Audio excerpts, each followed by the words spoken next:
Bonjour, bonjour. Bienvenue dans ce nouvel épisode. Tuzatsika kely tafaritsika na test premier envoi de zao tsika ny hanohy an'ilay tutoriel épisode. Amin'ity alohatsika hiezaka hanaraka documentation officielle alongany zany hoe regny exemple amin'ny documentation officielle regny on va les appliquer. Zany hoe ataontsika exemple hita direct eto. Ok, donc pour ce faire, il trouve comme documentation officielle,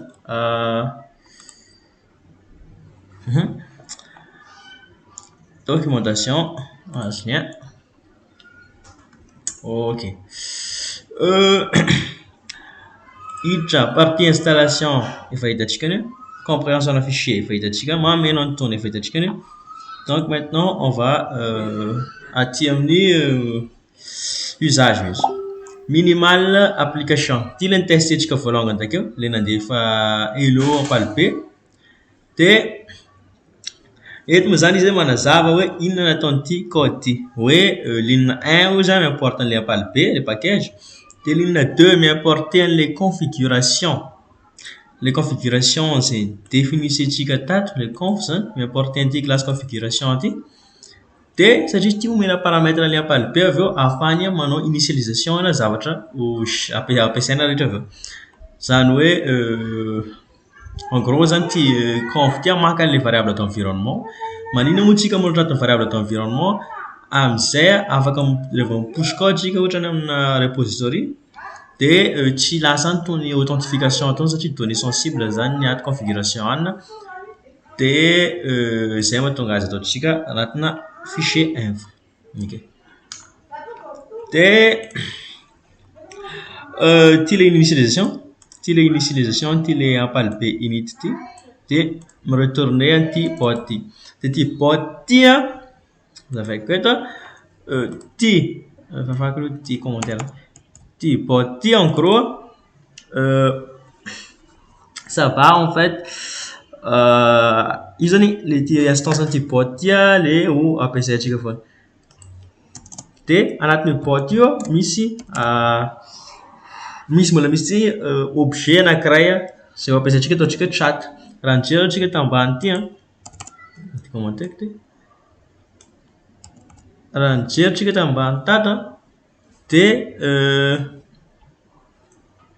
raha jerentsika ty ambany ty de bot.chat.send message. Donc misy an'ty chat ty zany ato afaka instancierantsika hoe bot.chat. Inona moa ty chat ty? Ty chat ty en fait le vao atao akaiza soriako de hoe objet messenger. Ty zany le objet messenger API ampiasaintsika raha te interagir am'le les pages antsika. Zany hoe avy amin'ny alalan'ny ty instance ty variable chat ty zay ataoko chat moa anarany fa afaka ataonao zay tianareo atao. Fa avy amin'ny alalan'ny instance io ny afatsika mandefa message, manao marqué comme lu, marqué comme non lu, manao interaction na retour zany. Ok. De anatin'io bot io koa mbola misy instance anankiray zay mbola tsy hitantsika hoe query. Zany hoe ty query ty indray resaka pardon, ato amin'ty query ty indray resaka interaction amin'ny le framework eto. Zany hoe ohatra zao hoe i sauvegarde données temporaires, ampiasa sauvegarde action. En gros zany izy io en quelque sorte miinsérer données anaty base de données satria mérité an'le hoe modèle fa hitantsika eo moa zany tena ampiasaintsika azy. Ok. On va suivre oisintsika le on va suivre ny doc. Ok. Donc voalohany ato ny commande.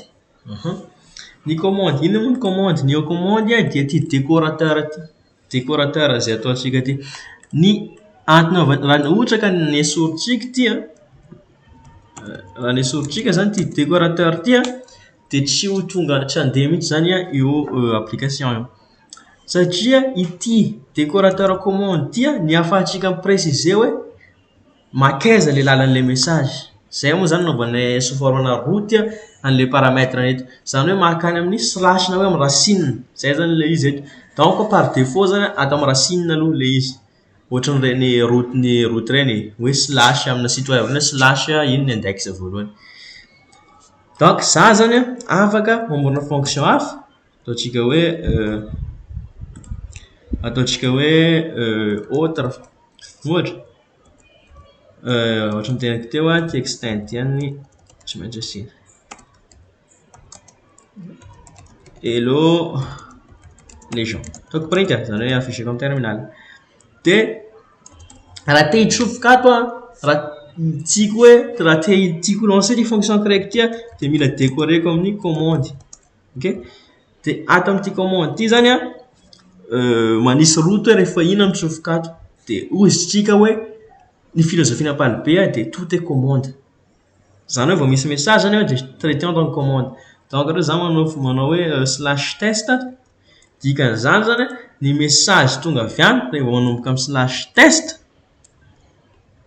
dia rehefa slash test ny argument voalohany dia mitsofoka ato amin'ny ty fonction autre ty izy ina aloha tsy hoe argument ny teny manko za teo hoe rehefa manomboka afa diso zay ny teny efa manomboka le argument ana ligne de commande natsoina hoe argument de séparé par reny espace reny hoe ohatra zao hoe 2 3 de misy espace de argument voalohany de argument faharoa zany hoe na manoatra message lavabe zany za eto hoe test 55 de ty zany atoko hoe argument 1 argument 2 fa raha tambatra kosa io de lasa argument 1 fotriny le test 55 ok donc raha mi-envoyer ty message test ty zany za normalement tokony mitsofoka ato amin'ny hello les gens envoyeko raha envoyeko zany de mitsofoka ato de manao print hello les gens moa za de izy hitatsika iny hoe tsofoka atao marina les messages ok on va reprendre ataoko hoe ty variable cmd ty de raha jerevantsika le cmd de normalement hello non donc slash test tsofoka fa lasa raha hello de puisque tsisy commande miteny hoe mitsofoka ao amin'ny hello donc mandeha amin'ny atao par défaut izy zay mahatonga azy mitsofoka ato amin'ny atao marasina donc averiko le test voilà hello les gens de slash test les messages zany hoe raha miteny zany za hoe slash test 45 satria le premier argument slash test de mitsofoka aty any izy fa ny cmd kosa test 45 les messages en entier ok en gros zay zany les commandes de message zany tout est commande voilà regardez un peu ici exemple aniaky moa zany miteny izy hoe hello de hit de ohatr'izay zany fandehan'le commande hiditra indray tsika amizao amin'ny antsoina hoe action zao zany le scénario zao zany le problème satria ito commande ito supposons zany zao le scénario asatsika ampiditra données ampiditra utilisateur anarany zany le olona zany hoe angatatsika ny anarany toatsika hoe rehefa mitsofoka ato izy entrez votre nom ok satsika mitsofoka ato zany izy raha manao hoe entrez votre nom de normalement tokony hiteniny anarany izy ahoana ny problématika eto hoe de hoe ahoana ny akanan'le anarany rehefa tsy atsika zany ahoana ny akanany anarany eto satria rehefa mandefa message izy de lasa mitsofoka ato satria le commande tsy manomboka amin'ny slash test ohatra ataontsika hoe ato zany hoe maka hoe get name ataontsika get name zany de printeko zany le cmd ouais de ahoana ampitsofotsika anazy ato satria le problème tsika mila ny anarany nefa raha tiatsika hitsofoka ato izy de mila manomboka amin'ny hoe get name ny anarany donc afaka manao tsika hoe commande split zany ok de rehefa spliteko de le deuxième argument satria manomboka amin'ny 0 ny anina ty zany mizaran'le izy de manomboka amin'ny deuxième argument premier 0 zany premier argument le get name alors si print mihitsy hoe tahitantsika azy ok de amizay fotoana zay zany mandefa message hello ohatra dia entre votre nom izy izy. Raha noratra Gaëtan dia tsy mety satria tsy existe les commandes slash Gaëtan. Nefa atsika tsy fantatsika mihitsy hoe mety mivova ny anaran'olona donc tsy ho tafiditra amin'le fonction maka an'le anarana mihitsy sika. Dia eo zany le problème. Dia ny solution amin'izay fotoana izay no proposena ampalibe eto. Ok, ny solution voalohany zany zay proposeko aloha dia hoe asaiko miteny izy ameko indication utilisateur mila asina soratra hoe get name eo alohan'le anaranao ohatra. Mais ça va être un problème. Ohatra zao ty io get name Gaëtan dia azoko le anarana hoe Gaëtan satria ny spliteko izy dia le 1 fa zay zavatra zay lasa mampijaly be ny utilisateur raha tsy hainy manoratra an'ity get name ty spécifiquement ohatra dia tsy eto io zavatra. Donc eo indrindra no miditra ny antsoina hoe action. Zany hoe ny action zany dia midéfinira action tokony ataon'ny utilisateur amin'ny message manaraka eo. Zany hoe efa fantatsika en avance le zavatra tokony ataontsika satria ataony satria irahantsika izy dia alaina fotsiny contenu-ny. Ok, donc au lieu de commande zany eto dia action. Zany hoe ampalibe action. Raha ohatra ka ny action ty utilisateur ty manaraka eo dia ataontsika hoe get name dia tsofokato izy dia mila définissetsika zany zay action zay. Zay ny levantsika an'le query. Donc query égale set action. Zany hoe ny action ty utilisateur ty manaraka eo dia miditra ao amin'ny get name. Satria izy nasaintsika nangataka ny anarany donc ny action manaraka eo zany tokony hoe nanoratra ny anarany donc récupéreko ny anarany zany amin'izay fotoana zay. Dia rehefa mitsofokato izy dia azoko fotsiny ny anarany. Tonga dia alaiko moa zany ny exemple fa sûr fa zay amin'ny exemple oui hello CMD.